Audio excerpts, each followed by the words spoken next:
Perfection of a kind is what he was after. And the poetry he invented was easy to understand.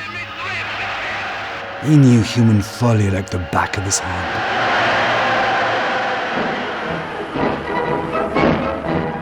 And was greatly interested in armies and fleets.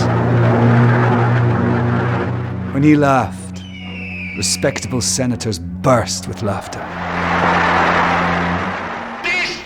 And when he cried, the little children died in the streets.